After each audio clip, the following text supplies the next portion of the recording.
세상은 평안의 시대와 고난의 시대 이렇게 양분되어집니다.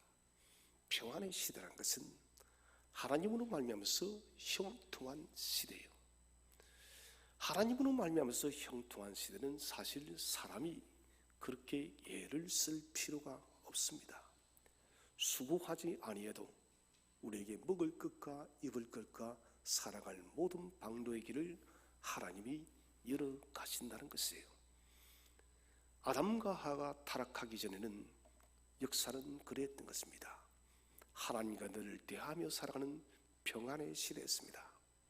그러나 우리에게는 고난의 시대가 또 열려 있습니다. 고난의 시대가 왜 찾아올까요? 그것은 인간의 죄의 문제입니다. 죄 때문에 고난의 시대가 찾아오는 것입니다. 아담과 하와의 타락으로 말미암아서 지구에는 많은 변화들이 있었고 노아의 홍수 이후에는 사계절까지 생겼습니다. 추위도 있고 고통도 있고 땅은 더욱더 척박해졌다는 것입니다. 좀 전에 말씀드렸다시피 평안의 시대에는 사람이 할 것이 별로 없다. 참 이것은 여러분 행복한 것입니다. 전능하신 하나님께서 저와 여러분의 인생을 모든 것을 살펴주셔서 하나님이 저와 인생의 걸음을 인도하시고 우리 모든 필요들을 채우시며 하나님께서 친히 이끄시기 때문에 사람이 할 것이 없습니다. 그러나 고난의 시대는 그렇지가 않습니다. 우리에게 많은 선택과 책임과 또 살아갈 여러 진지한 고민들이 요청되어집니다. 그 이유는 우리 스스로가 이 고난의 시대를 만들었기 때문에 그렇다는 것입니다. 그래서 사람들은 고난의 시대에 더 깊은 생각과 더 많은 것들을 많이 생각합니다. 저는 그런데 여기에 대해서 이런 좋은 것도 있지만은 또 좋지 않은 것도 있다. 무슨 말인가? 하나님을 떠나서 우리가 깊이 생각하는 것은 결코 좋은 일이 될 수가 없다는 것입니다. 고난의 시대일수록 여러분 더욱더 우리는 하나님을 바라봐야 돼요. 하나님, 내 인생에 우리가 당면한 이 인생의 어려운 이 문제들을 하나님, 우리가 어떻게 해결해 갈 수가 있겠느냐고 하나님께 물어야 되는 것이에요. 그래서 우리가 어렵고 힘든 시대를 어떻게 살 것인가? 저는 그것을 이렇게 먼저 한마디로 압축하죠. 말씀대로 살아가면 된다는 것입니다. 이미 말씀은 우리에게 다 정답을 계시해놨습니다. 우리가 물을 것은 하나님 이 말씀대로 행할까요? 행하지 말까요? 이것을 물어야 되는 것입니다. 세상의 인본적인 지식들은 우리에게 실제적으로 많은 도움을 주는 것 같지만 사실은 그렇지 않습니다. 역사는 언제나 돌고 도는 것이기 때문에 정답은 언제나 우리 하나님 앞에 하나님께 여러분 인생의 역사의 정답이 존재함을 믿으시기를 바랍니다. 그래서 여러분 어려울수록 하나님을 신뢰하고 어려울수록 하나님 우리가 어떻게 살아야 될까요? 이 질문을 끊임없이 해야 된다는 것입니다. 오늘 사도 요한은 1세기 교회에 가장 오래 살았던 사도 요한이지 않습니까? 그럼 100살을 살았습니다. 1세기 교회 예수님께서 이제는 승천하시고 난 뒤에 여러분 모든 목격자들이 다 세상을 떠나고 이제 사실 남아있는 사람은 사도 요한 한 사람밖에 없습니다. 그러니 예수님의 죽음과 부활을 부정하는 이단들도 생기고 영지주의가 판을 치게 되어지고 또다시 유대주의로 율법주의로 돌아가자는 그런 말들이 많이 오게 되지고 또 무엇보다도 사람들이 세속주의로 세상주의로 돌아가는 일들이 비일비재했다는 것입니다. 이런 시대 상황 속에서 사도 요한은 우리에게 권면을 하고 있는 것입니다. 너희는 이렇게 살아가라. 이렇게 살되 이것은 하지 말아라. 사도 요한은 무엇을 우리가 해야 될 것인가를 권면을 했습니다. 먼저 그 다음에 오늘 본절부터는 하지 말아야 될 것. 너희는 오늘 읽은 우리 15절 앞절까지는 이렇게 살아라, 이렇게 살아라. 그리고 15절부터는 이렇게 살지 말아라. 어디에서요? 세상에서. 세상의 문제가 뭔가요? 하나님의 말씀대로 살지 말아야 되는데 그렇게 살았기 때문에 세상이 이렇게 고통스러운 거예요. 우리 주님께서 예루살렘을 바라보면서 눈물을 흘리셨습니다. 주님이 눈물을 흘리신 것은 다른 것이 아닙니다. 예루살렘의 운명이에요. 하나님의 성전이 디도에 의해서 무너질 것을 주님은 이미 보고 계셨고, 무엇보다도 독생하신 주 예수 그리스도께서 이 땅에 오셨지만은 여전히 하나님을 배척하는 이스라엘의 강팍한 사람들과 또 불쌍하고 연약한 사람들을 바라보면서 주님은 눈물을 흘렸다는 것입니다. 오늘 저와 여러분에게는 이 세상을 바라보면서 눈물이 필요합니다.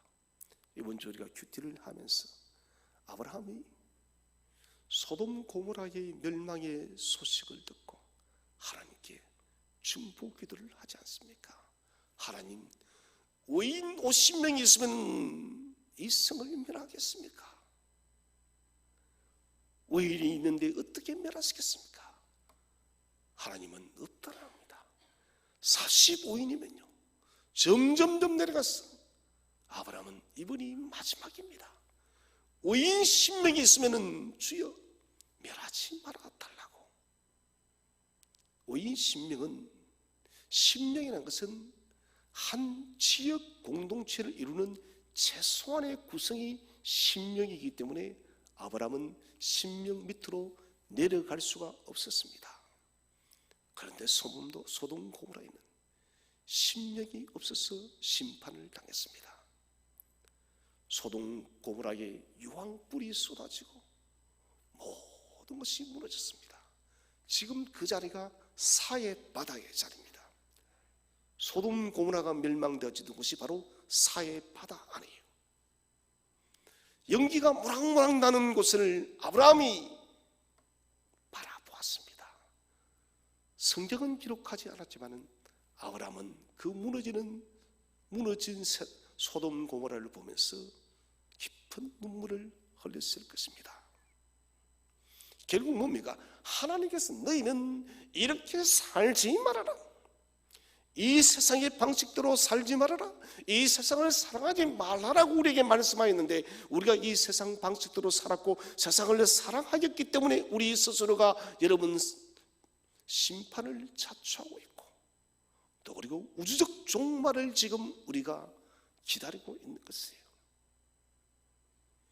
요즘 아이들을 보면은 참 마음이 아픕니다. 이 어린 아이들이 무슨 죄가 있어서 2년이 되어가는 이 시간까지 숨을 졸여가면서 마스크를 끼고 학교를 가며 친구들과 마음껏 뛰어놀지도 못하는 이 아이들이 대체 무슨 죄가 있어서 이런 고난을 당해야 되는 것이에요. 여러분, 이것은 우리 인간의 세상 사랑 때문에 그렇습니다. 세상을 사랑치 말라는 것은 하나님께서 창조하신 이 세계를 사랑치 말라는 것이 아닙니다.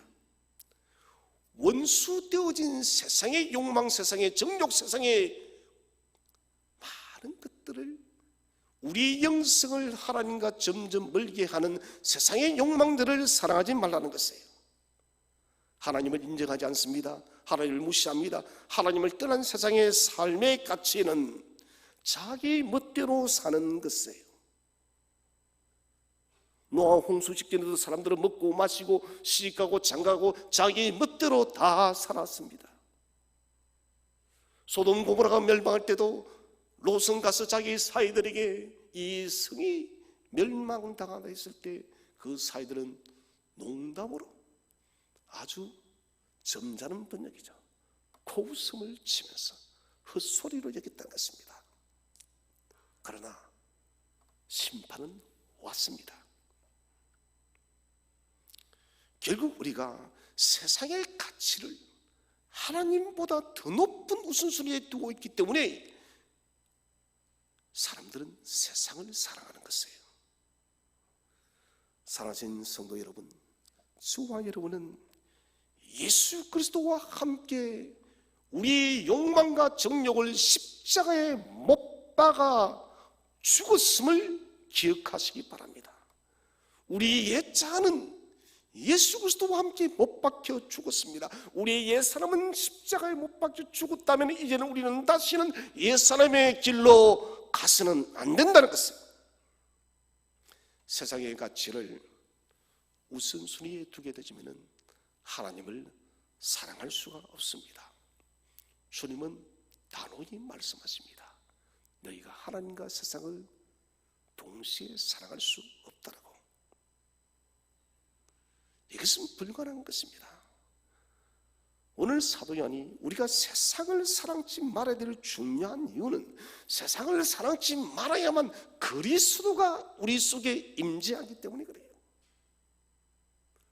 세상을 사랑한다면 그리스도가 우리 속에 없는 것입니다. 오늘 15절, 우리 15절 말씀을 다시 한 번 더 합독하도록 하겠습니다. 15절 말씀 시작. 이 세상이나 세상에 있는 것들을 사랑하지 말라. 누구든지 세상을 사랑하면 아버지의 사랑이 그 안에 있지 아니하니. 자, 이 세상이나 세상에 있는 것들을 사랑하지 말라. 어느 쪽으로 여기 보면은 강력한 부정문을 취하고 있습니다. 약한 부정문이 아니라 사도 요한은 아주 강력하게 부정문을 취한다. 무엇을? 세상을 사랑치 말라. 이 세상이나 세상에 있는 것들을 사랑하지 말라. 강하게 부정적 언어를 써서 너희는 이 사랑에서 반드시 돌아서라는 것입니다. 세상에 있는 것이 무엇입니까? 바로 그것은 16절에 기록되어진 대로 육신의 정욕, 안목의 정욕, 이성의 자랑입니다. 여러분, 육신의 정욕과 안목의 정욕과 이성의 자랑은 언제부터 출발됐을까요? 그것은 바로 아담과 하와 때부터 출발되어졌습니다. 우리 한번 도표를 하나 보도록 하겠습니다. 인류에게 찾아왔던 시험의 도표입니다. 자, 인류의 첫 범죄는 창세기 3장에서 아담과 하와를 통해서 이루어지게 되어집니다. 아담에게 찾아왔던 첫 번째 시험은 아담과 하와에게 먹음직하였더라. 하나님이 먹지 말라는 선악과를 가만히 바라보니 먹음직하였더라. 여러분, 이 시험에서 아담과 하와는 실패했습니다. 이 시험이 여러분 사탄 한 번으로 끝낸 것이 아닙니다. 마태복음 4장에서 우리 예수님께서 광야에서 40일 동안 금식하실 때 먹는 문제로 시험을 했습니다. 이 돌들로 떡덩이가 되게 해라. 먹는 문제를 시험했습니다. 요한일서 2장에서는 이것을 육신의 정욕이라는 것입니다. 여러분, 아담과 요한일서 2장은 큰 차이가 있습니다. 아담은 실패했습니다. 그러나 우리는 육신의 정욕에서 승리한 그리스도의 사람임을 믿으시기 바랍니다. 왜 그러니까 주님께서 먹는 문제를 시험했기 때문에 누구든지 생명 되신 예수 그리스도를 믿는 사람은 이 육신의 정욕에서 넉넉히 승리할 수 있음을 확신하시기 바랍니다. 두 번째 시험은 보암직했다. 영적 문제입니다. 뛰어내리라. 천사가 너를 바치리라. 예수님께 기적을 요청합니다. 예수님에게도 이 시험이 똑같이 찾아왔습니다. 예수님은 이 문제를 말씀으로 이겨냈습니다. 이것은 우리에게는 오늘날 안목의 정욕입니다. 보암직하라. 안목의 정욕. 나는 실패할 것 같아. 아니요, 여러분. 주께서 말씀으로 이기셨기 때문에 저와 여러분도 이 안목의 정욕도 넉넉히 이길 수 있음을 용기와 확신을 가지시기 바랍니다. 우리는 여러분 이길 수 있는 거예요. 세 번째는 아담과 하와에게 지혜롭고 탐스럽게 할 것은 명예의 문제였습니다. 나에게 절하라. 그러면 이 모든 보이는 세상을 너에게 주리라. 거짓말이죠. 다 거짓말이에요. 주님은 이것도 말씀으로 이겼습니다. 이성의 자랑. 여러분, 이성의 자랑, 이것 우리는 이겨내야 됩니다. 주께서 이겨냈기 때문에 저와 여러분도 이겨내셔야 됩니다. 아담은 이 세 가지 죄의 문제에서 실패함으로, 불순종함으로 원죄가 찾아왔고, 우리 주님께서는 아담이 실패하였던 이 원죄를 말씀으로 이기심으로 승리하였음을 믿으시기 바랍니다. 우리에게는 여전히 자범죄가 남아있지만 이 자범죄가 생명의 주 예수 그리스도를 통하여서 우리가 믿음으로 말미암아서 우리의 원죄와 자범죄가 다 깨끗이 씻음을 받았음을 확신하시기 바랍니다. 제가 이 도표를 먼저 띄워드리는 것은 오늘 사도 요한이 말하고 있는 육신의 정욕, 안목의 정욕, 이성의 자랑, 우리는 이길 수 없어가 아니라 이길 수 있다는 것입니다. 왜 이길 수 있는가? 나의 구주, 나의 소망, 나의 생명, 주 예수 그리스도께서 이미 여러분 이 문제를 이겼기 때문에 이긴 승리의 DNA, 십자가의 DNA가 저와 여러분에게 흐르고 있기 때문에, 그래서 여러분 성도님들 용기를 좀 가지세요. 강해지세요. 담력을 가지시기를 바랍니다. 사람의 비극은 무엇입니까? 하지 말아야 할 것을 하는 것입니다. 초대 황제였던 아우구스투스가 그런 말했습니다. 하지 말아야 될 것을 했기 때문에 인간은 비극이 왔다. 그는 실제적으로 그렇게 했습니다.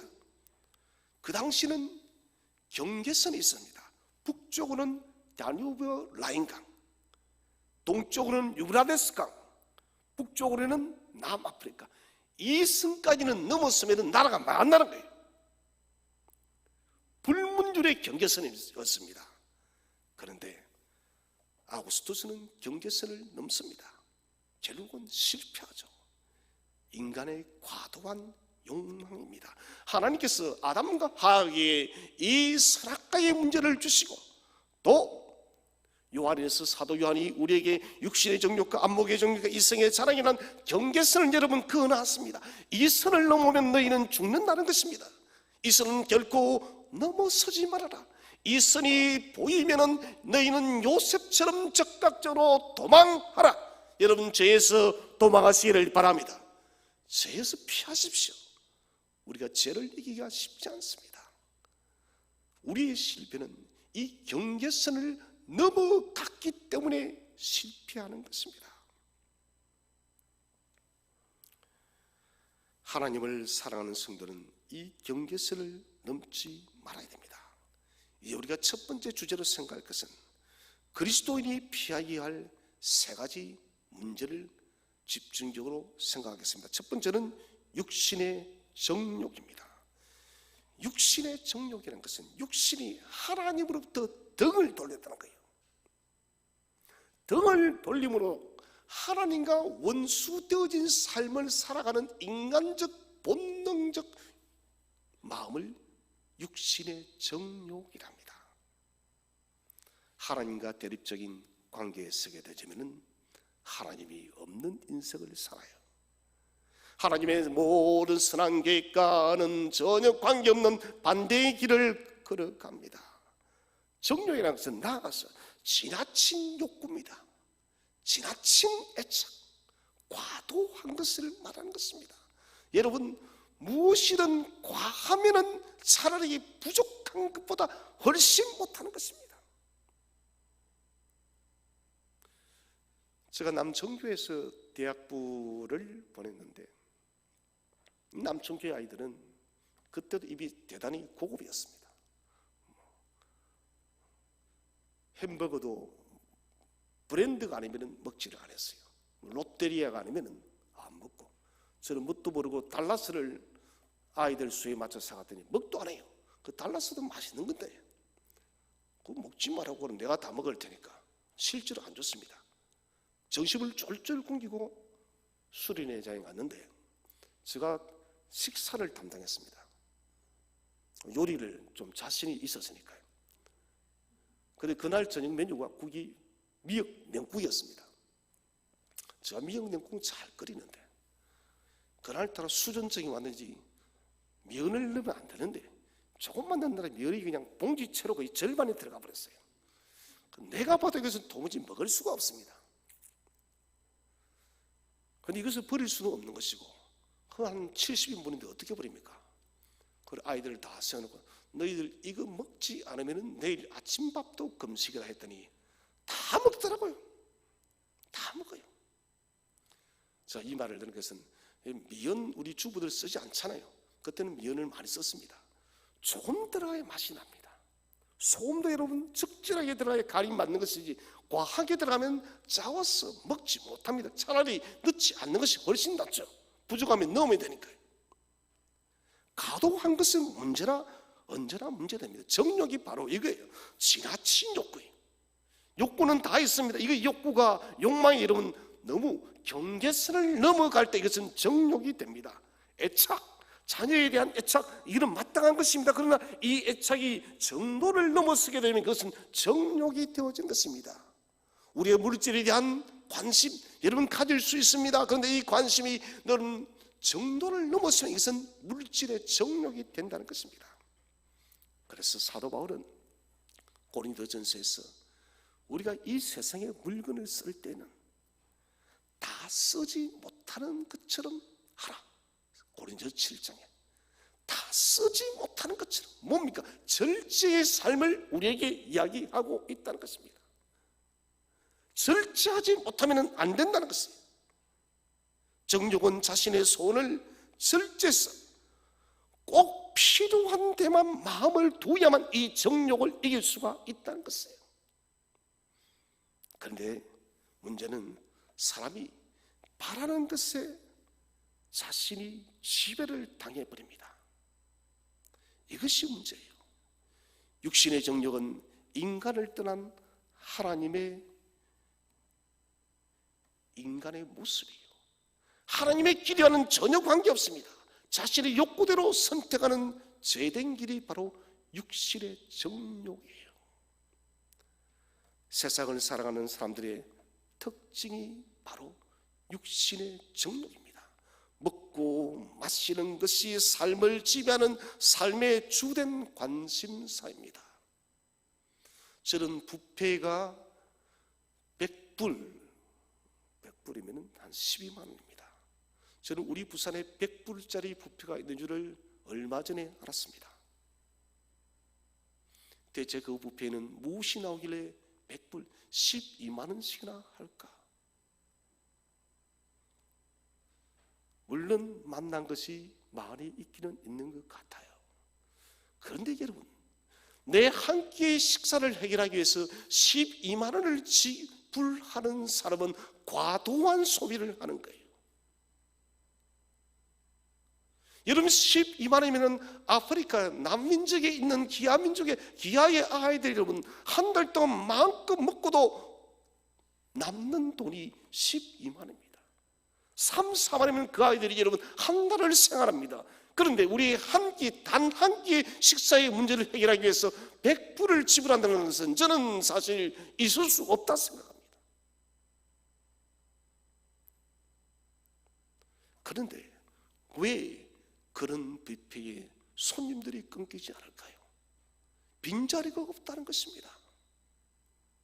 이것은 우리가 먹고 마시고 우리의 정욕대로 즐기는 것이 우리의 삶의 주된 인생의 관심사이기 때문에 여러분 그런 곳에 돈을 아낌없이 투자한다는 것입니다. 하와에게 사탄이 왔을 때 사탄이 먹음직하였더라. 그대로 넘어가 버렸습니다. 이것은 유혹이에요.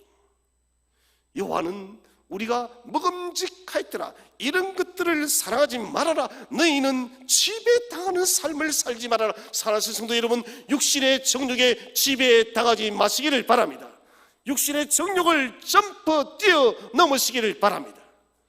우리는 정욕을 다스려야 됩니다. 자기 욕망의 추구에 목숨을 거는 사람들, 결국 여러분 이런 욕망의 시대 때문에 여러분 이 시대가 이렇게 고통스러운 것이에요. 우리는 반성해야 됩니다. 세상이 왜 이럴까? 그런 것이 아니라 우리가 그렇게 맞는 것이에요. 저는 저 세대를 가만히 생각해 봤습니다. 저 세대는 상당히 특이한 세대 같아요.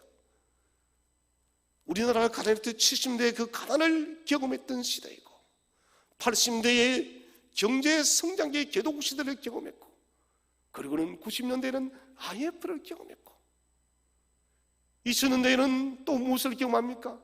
나라가 여러분 월드컵과 엄청난 또 경제 성장을 경험합니다. 그리고 이먼 브로더스는 세계적 경제 침체를 경험하고, 또 그리고 우리나라가 최초의 3050 클럽에 들고 세계 7대 강국에 드는 그런 정말 여러분 벨벳들을 다 경험합니다. 급기야 보지 말아야 될 코로나까지 보고 있는 거예요. 6.25 동남만 빼놓고는 거의 다 겪은 것 같아요. 격동의 시기다. 여러분, 우리가 저는 좋은 일이 많은 것은 괜찮습니다. 그러나 우리의 정욕으로 인해서 여러분 좋은 일이 여러분 악한 일로 가도록, 고통스러운 일로 가도록 만들어서는 안 된다는 것입니다. 오늘부터 우리는 우리 욕망의 욕구들을 절제하시기를 바랍니다. 욕망의 욕구를 절제하고 하나님께 관심을 기울이시기 바랍니다. 하나님께 관심을 기울여야 돼요. 하나님께 집중을 해야 됩니다. 세상 속에 정의와 성과 공평과 소위 이상적 삶들이 존재할 수 없는 결정적 이유가 바로 자기 욕망의 시대를 살기 때문에. 여러분, 코로나는 제가 이 말하면은 우리 교회는 언론 보도를, 뉴스 보도를 하지 않겠지만, 이 말하면 또 정신당한 사람이라 할 것입니다. 제가 단언하죠. 코로나는 하나님께서 허용한 심판의 초기의 정세예요. 사람들은 종교적 신비주의 아니에요. 이것은 이미 성경에 예언되어졌기 때문에 주님께서는 마태복음 24장에서 마지막 때에 너희가 여러 전염병으로 우리가 고통받을 것을 이미 말씀하셨어요. 에스겔도 마지막 때는 전염병으로 인류의 수많은 사람들이 죽게 되지 것을 예언을 했습니다. 이 일들이 왜 그런가? 소돔 고모라와 같은 정욕의 시대를 우리가 여러분 거절하지 않고 돌아서지 않고 롯의 처처럼 다시 소돔과 고모라로 돌아서는 그런 우리의 죄는 옛본성 때문에 우리가 이런 고통 시대를 살고 있다는 것입니다. 사랑하신 성도 여러분, 우리는 하나님이 주신 샬롬의 시대를 기도해야 됩니다. 하나님과 우리가 먼저 샬롬이 회복되어져야 됩니다. 하나님과 우리가 여러분 샬롬이 회복되어질 때 하나님은 우리가 살아가는 이 시대를 평안케 할 줄로 믿으시기를 바랍니다. 그래서 여러분 우리가 첫 번째로 해야 될 것은 이 육신의 정욕에서 돌아서는 것입니다. 저는 우리 샘터교회가 샘터교회 성도님들 한 분도 빠지지 마시고 육신의 정욕에서 단호히 돌아서시기를 축원을 드립니다. 두 번째는 안목의 정욕입니다. 피해야 될 두 번째 문제, 안목은 보는 것이죠. 눈이란 것은 인간의 감각기관 중 쾌락을 감지하는 첫 번째 통로가 눈입니다. 하가 눈으로 선악과를 보니 보암직하였더라. 첫 번째는 먹음직하고 보암직하였더라. 안목의 정력이에요. 예수님을 성전 꼭대기에서 뛰어내리라. 영적 안목입니다. 그러면 천사가 너를 받쳐줄 것이다. 너는 기적을 보이라는 것입니다. 누군가에게 보여줘라. 이것이 바로 사탄의 시험이었습니다. 눈은 인간으로 하여금 죄를 향한 강한 갈망을 일으킵니다. 안목의 정욕은 사람의 욕망을 좀 더 강하게 나타내는 것입니다. 눈에 보이고 멋지고 외적인 것들을 더욱더 즐거워하는 허영심이에요. 정확한 통계인지는 모르겠지만 우리나라 사람들이 스마트폰을 들고 가장 많이 하는 것이 유튜브로 동영상 보는 것이랍니다. 물론 유익한 것을 보는 분도 많이 있겠지만 사실은 많은 분들이 그곳에서 필요 없는 것들의 육신의 안목의 정욕을 태우고 있다는 것을 우리는 잊지 말아야 됩니다. 그리고 지금은 육체 전성 시대입니다. 나이 든 사람이나 젊은 사람이나 모두가 할 것 없이 배로운 사람은, 저같이 배로운 사람은 살 수 없는 시대를 만들어 버렸어요. 배가 나오면 온갖 핍박을 다 하는데 무조건 날씬해야 되고 무조건 보기 좋아야 됩니다. 여러분, 이것이 언제 시대인지 아십니까? 바로 로마 시대가 그랬어요. 로마 시대가 여러분 육체의 이런 모든 것들에 올인을 했습니다. 좋은 몸을 만들기 위해서. 무엇입니까? 보이기 위한 것입니다. 보이는 것이 최고다는 것입니다. 그 사람의 내면 속에 어떠한 영적 수준이 있는지 지적 수준이 있는지는 보지 않습니다. 그 사람이 보이는 외모를 전부인 것처럼 다 되는 거예요. 죄송합니다만 예쁘면 다 용서된대요. 살인자도, 저는 실제 그런 뉴스를 봤습니다. 몇 년 전에. 우리나라는 아닙니다. 브라질 같아요. 아주 흉악범 여자인데 아주 미인이에요. 그리고 이런 말을 제가, 예쁘면 용서될 수 있을까? 여러분, 그것은 이 시대의 안목의 정욕의 시대를 그대로 예표해주고 있는 거예요. 그런데 가장 불쌍한 사람이 어떤 사람일까요? 보이는 외적인 것만을 추구하는 사람이 가장 불쌍한 사람이에요. 보이는 화려한 허영심에 붙들려 사는 사람, 안목의 정욕에 붙잡혀 사는 사람은 늘 그치리에 집중합니다. 사람의 본심인 영혼에는 관심이 없습니다.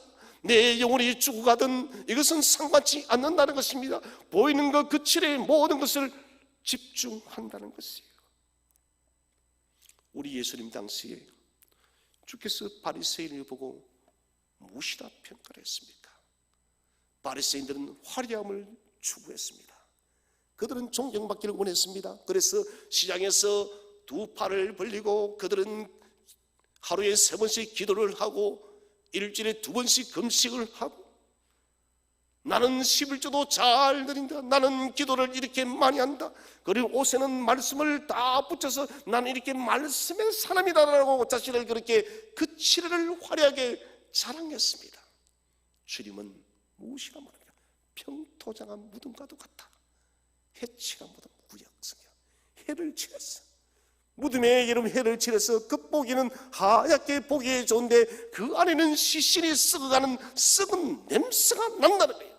지금 이 시대가 바로 그런 시대예요. 여러분, 겉모습은 아주 화려합니다. 집도 화려하고, 저는 요즘에 지은 아파트를 그렇게 들어가 보지 않으면 잘 모르겠어요.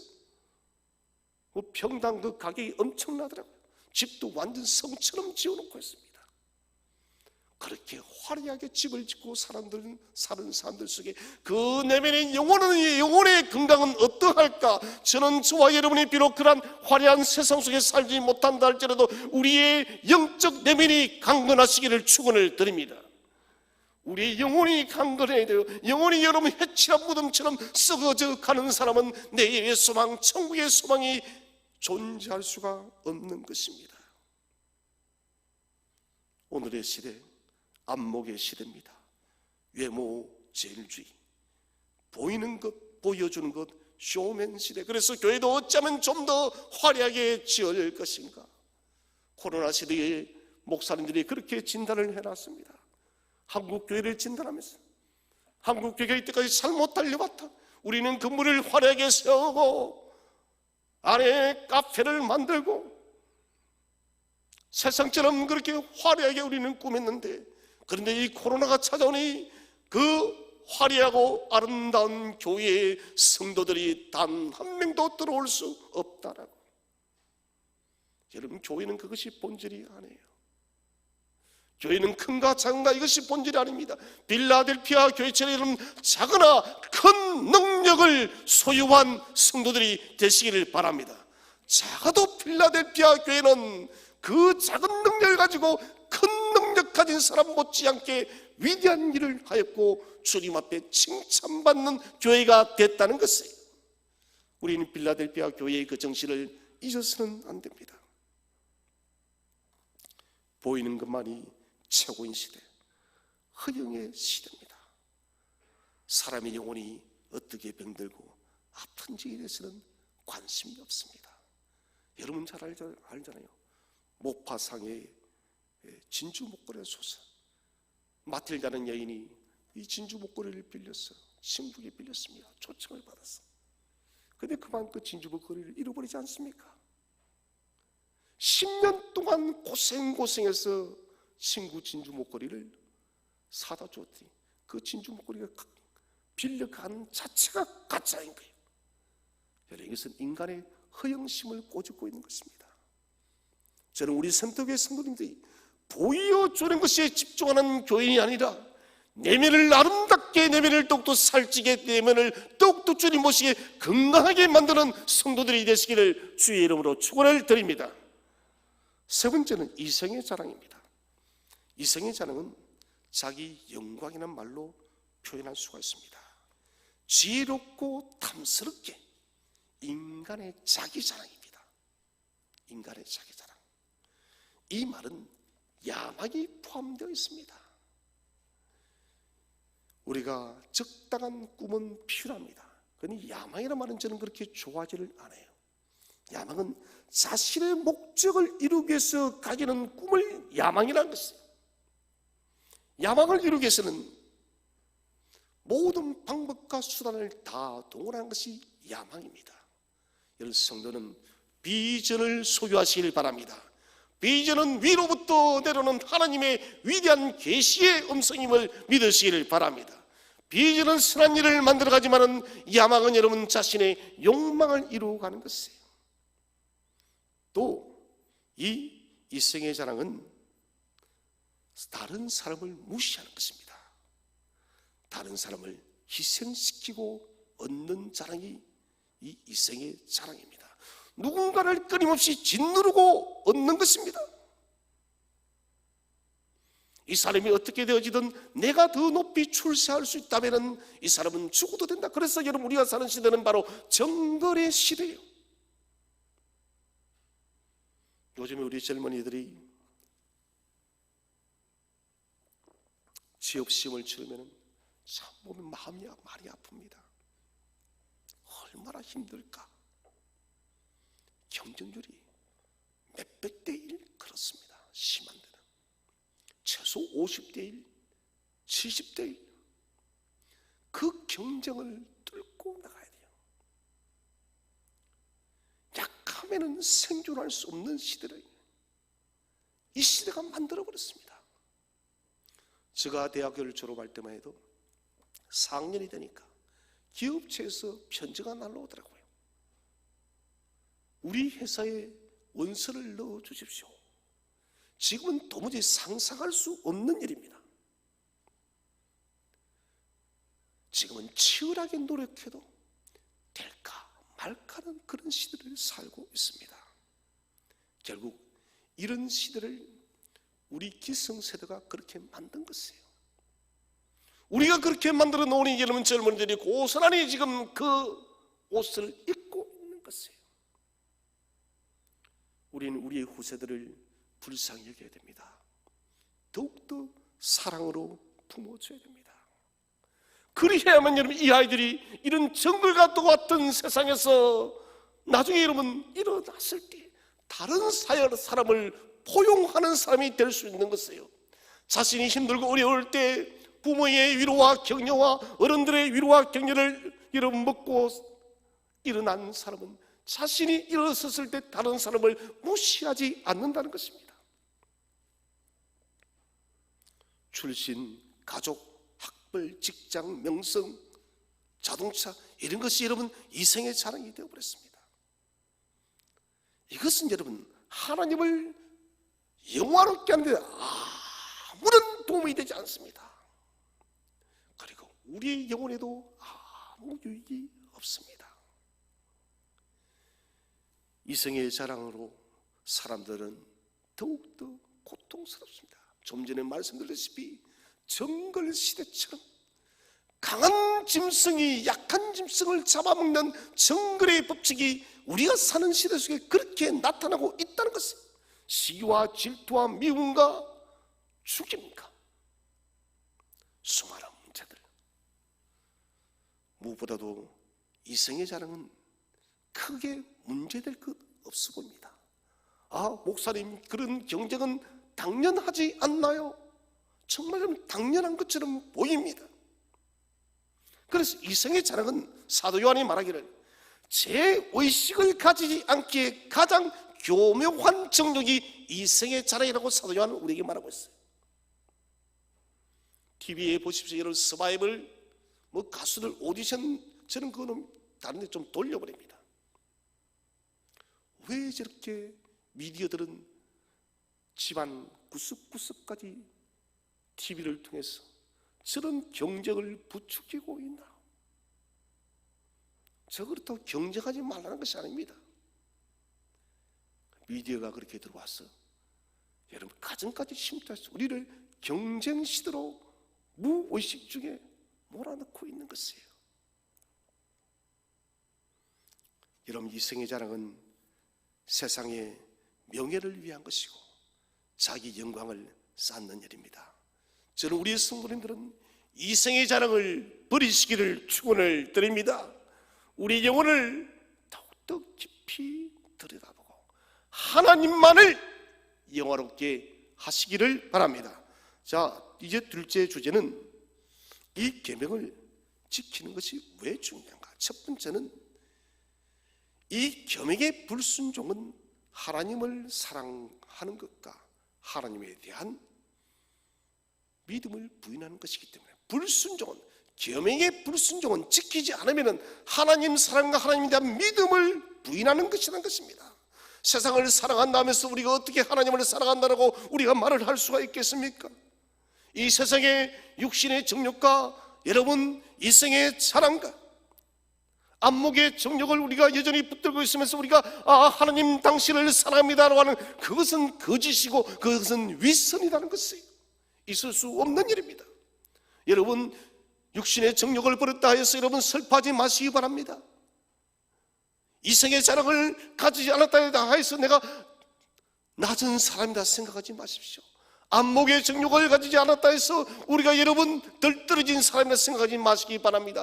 이 세 가지는 우리에게 있어서 아무런 도움도 안 되는 것들입니다. 이 복잡한 시대에 우리는 하나님만 집중해야 됩니다. 하나님은 우리에게 무엇을 원하시는가? 하나님은 내게 지금 어떤 음성을 들려주고 계시는가? 하나님께서 나를 지으신 목적이 무엇인가? 하나님은 우리를 지으신 목적이 아버지 하나님은 영화롭게 하기 위해서 저와 여러분을 지었음을 믿으시기 바랍니다. 그래서 우리가 이 계명의 불순종, 세 가지를 사랑하게 되어지면 하나님을 사랑할 수 없습니다. 여러분, 다른 거 사랑하지 않아도 괜찮습니다. 하나님 사랑의 그런 결단코 놓치지 마시기를 바랍니다. 우리 아버지의 사랑을 기억하시기 바랍니다. 집 나간 탕자가 돌아오기를 아버지는 언제나 기다리고 또 기다렸습니다. 창녀인 고멜을 호세는 또다시 데리고 오고 또 데려오는 그런 사랑을 보여줍니다. 바로 아버지의 사랑입니다. 70년 바벨론 포로 생활이 끝이 났을 때 아버지의 사랑으로 그들을 다시 귀환시킵니다. 하나님은 이렇게 우리를 사랑하는데 우리가 여러분 아버지를 사랑하지 않는다면 이것은 여러분 아주 큰 불순종입니다. 성경을 한번 읽어보겠습니다. 야고보서 4장 4절 시작. 세상과 벗된 것이 하나님과 원수됨을 알지 못하느냐?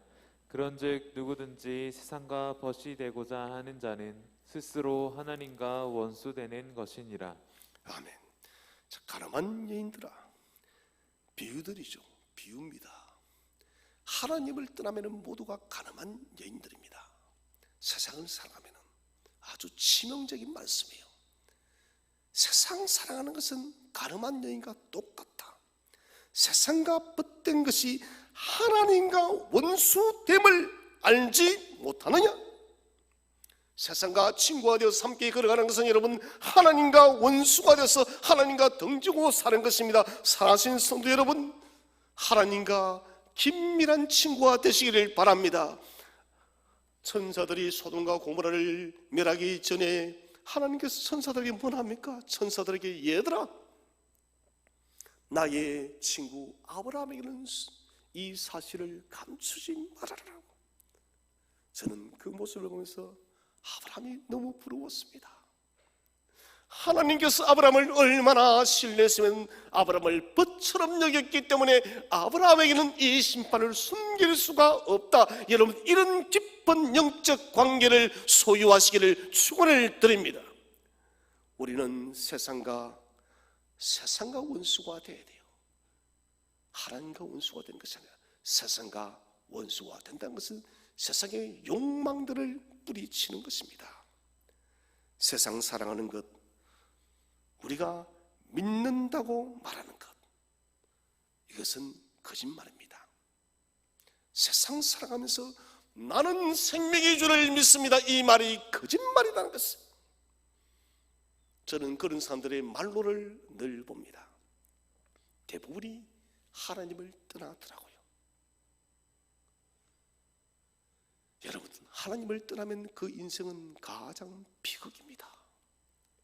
이 땅에서 여러분 나사로와 같은 삶을 살았다 할지라도 그 영혼이 죽어서 여러분 천국에 갈 수 있다면 그 영혼이 가장 복받은 영혼임을 믿으시기를 바랍니다. 부자 인생을 보십시오. 그는 떵떵거리고 마음껏 먹고 마시고 좋은 옷을 매일마다 입고 살았지만 그러나 그의 인생의 말로는 가장 비참했습니다. 음부의 깊은 곳에 떨어져서 목이 말라 나선을 버려 내게 물 한 방울만 떨어 달라는 것이 여러분 부자의 절규예요. 여러분, 이 세상 좀 많이 가지 않아도 괜찮아요. 저는 우리 교회가 서민교회라서 좋아요. 그것은 저도 병들지 않으니까요. 교회가 너무 병들게 부자하면은 여러분 교회가 좀 이상해집니다. 라오디게아 교회를 보십시오. 부자가 너무 크게 터지니까 마치 그 물질이 교회를 움직이는 것처럼 생각하는 거예요. 적절한 부가 있어야 되는 거예요. 적절한 부. 두 번째는 세상을 사랑한다는 말은 우리 안에 있는 영생을 부인하는 것이기 때문입니다. 자, 오늘 우리 성경 말씀 16절을 다시 한번 더 읽어보겠습니다. 16절 2장 16절 시작. 이는 세상의 모든 것이 육신의 정욕과 안목의 정욕과 이생의 자랑이니 다 아버지께로부터 온 것이 아니요 세상으로부터 온 것이라. 자, 성경이 이렇게 기록하고 있습니다. 이는 아버지께로부터 온 것이 아니요. 어디에서부터 왔다고요? 세상으로부터 온 것이다. 아버지께로부터 온 것이 아니고 세상으로부터 나온 것이기 때문에 이것은 높고 영원하신 성부 아버지 안에는 육신의 정욕, 안목의 정욕, 이생의 자랑은 아버지께는 없는 것이에요. 저와 여러분은 궁극적으로 예수 그리스도와 똑같이 변모되어지는 위대한 존재임을 믿으시기를 바랍니다. 그렇다면 여러분 우리 속에도 마땅히 육신의 정욕과 안목의 정욕과 이생의 자랑이 없어야 될 줄로 믿습니다. 왜 그런가? 이것은 아버지께로부터 온 것이 아니기 때문에 그렇다는 것입니다. 아버지께로부터 온 것이 아니다. 저는 뻐꾸기가 알을 낳은 것을 한 번도 본 적이 없는데, 뻐꾸기는 뭐 사실인지 잘 모르겠는데 남의 둥지에다 알을 잘 낳는데요. 무슨 말입니까? 좀 뻐꾸기의 불륜같죠, 여러분.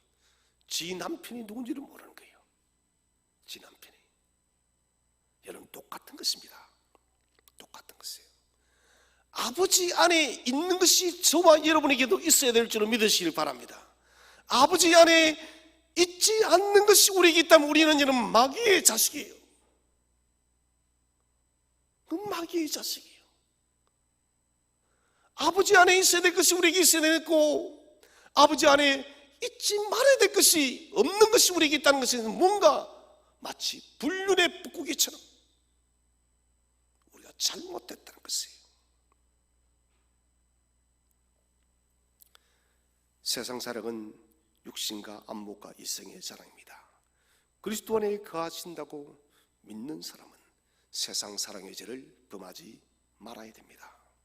사도 요한은 세상을 사랑한다는 것은 복음을 잘못 이해하고 있다고 말하고 있습니다. 그리스도를 통해서 성도는 초점이 달라져야 됩니다. 세상의 초점에서 오직 예수 그리스도께로 우리의 모든 초점이 맞춰져야 되는 것이에요. 그래서 바울은 살아도 주를 위해서 살고 죽어도 주를 위해서 산다. 갈라디아서 6장 14절을 한번 읽어보겠습니다. 시작. 그러나 내게는 우리 주 예수 그리스도의 십자가 외에 결코 자랑할 것이 없으니 그리스도로 말미암아 세상이 나를 대하여 십자가에 못 박히고 박히고 내가 또한 세상을 대하여 그러하리라. 아멘. 그러나 내게는 우리 주 예수의 십자가 외에는 결코 자랑할 것이 없다. 여러분, 바울은 이 세계 자랑거리가 얼마나 많았습니까? 명문 가정에서 태어났고 최고의 대학을 나왔고 최고의 율법사이고 존경받는 유대의 교사이면 랍비입니다. 그런데 그런 이 이성의 자랑을 하나도 자랑하지 않습니다. 아니, 이것은 자랑할 거리가 아니다. 내게 자랑거리가 있다면 오직 그리스도의 십자가 외에는 결코 자랑할 것이 없노라. 이런 바울의 이 고백이 저와 여러분의 고백이 되시기를 바랍니다. 오늘날 우리는 집중력을 새롭게 해야 됩니다. 너무나도 많이 생각이 분산되어져 있습니다. 빈스 포센트라는 사람이 코끼리를 들어 올린 개미라는 책을 썼어요. 이 코끼리를 들어 올린 개미라는 책을 보면은 이런 글이 참 눈에 띄더라고요. 이런 말이 있어요. 나는 자네가 한 가지 결심을 했으면 모든 것을 최선을 다했다 생각할 때는, 모든 것을 최선을 다했다 생각할 때 한 번 더 목표를 깊이 생각하라. 완전히 집중했다고 생각할 때 그때는 더 집중해야 될 때이다. 저는 가만히 이 말이 무슨 말인가 생각을 해봤습니다. 요지는 그렇습니다. 한 가지에 집중하라는 거예요. 내가 최선을 다해서 집중했다는 그 순간에 더 집중하라는 것이에요. 여러분, 우리 섬도교회 성도님 지금까지 주님을 바라보며 잘 달려온 것을 저는 감사하게 생각합니다. 그러나 사랑하는 성도 여러분, 저는 목사로서 욕심이 있습니다. 여러분, 더 주님께 집중하시기를 바랍니다. 더 주님을 사랑하시기를 바랍니다. 더 주님만을 바라보시기를 바랍니다. 우리가 그렇게 하지 않으면 이 마지막 시대를 이겨나갈 수가 없습니다. 이제 우리가 마지막 구절을 한번 읽어보겠습니다. 17절 말씀. 17절 시작. 이 세상도 그 정욕도 지나가되 오직 하나님의 뜻을 행하는 자는 영원히 거하느니라. 아멘. 본절은 지나가는 것과 영원히 거하는 것을 기록하고 있습니다. 지나가는 것은 무엇입니까? 이 세상 여러분 지나감을 믿으시기 바랍니다. 정욕도 다 지나갑니다. 그러나 하나님의 뜻을 행하는 자는 영원히 갈 줄로 믿으시기를 축원을 드립니다. 사랑하신 여러분, 영원한 것을 붙드시기 바랍니다. 지나가는 세상의 것과 정욕을 찾지 마시기를 바랍니다. 하나님의 뜻을 행하시기를 바랍니다. 모든 것은 지나갑니다. 무엇이 중요한가? 무엇이 본질인가? 세상을 살아가는 일들이 보편적인 일이 된 시대입니다. 그러나 우리는 십자가 예수로 말미암아서 거듭난 인생을 살아가고 있습니다.